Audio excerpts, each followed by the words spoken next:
What Rob just laid out is exactly what the Democrats have been doing from the beginning, mischaracterizing the facts. Rich Valdes, host of the This Is America podcast, and Rob Taub, representing the Democrats today. That work has necessarily occurred behind closed doors. They've done everything they've done so far underground. I'm not ready to just say, okay, off with his head, but we have to move forward. What I think we haven't even discussed enough is Trump has been running what I consider a shadow government with Rudy Giuliani. He will bury himself because I don't think Trump understands what he has done. What do you think about it? So I think what Rob just laid out is exactly what the Democrats have been doing from the beginning, mischaracterizing the facts. So here's how it goes. Since the beginning of our time here in the United States, George Washington had external advisors that served in many different capacities for foreign policy. That's a very, very accepted practice in Washington, but it seems that when Trump is in office, all of a sudden it's a no-no.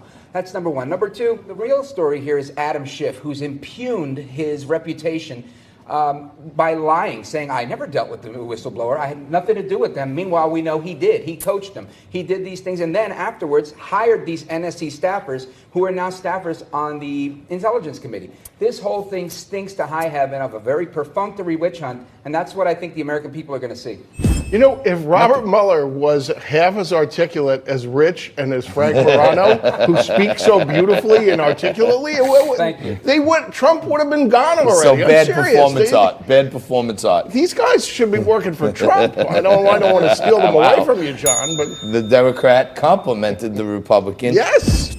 Katie Hill had to resign because she was in an anormal sexual relationship. Because this is bigger than me.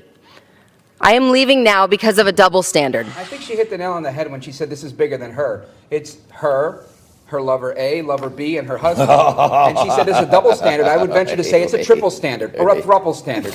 Listen, she's put herself into a mess, and that's her own mess, and she's chosen to resign. There's no statute here or in Washington that says she has to quit. She's doing it to avoid what may come down the road. What do you think? I don't think she should have resigned. Me neither. I'm with you. This is what de Blasio said. Don't let the door hit you on the way out or whatever. And then Andrew Cuomo chimes in with this.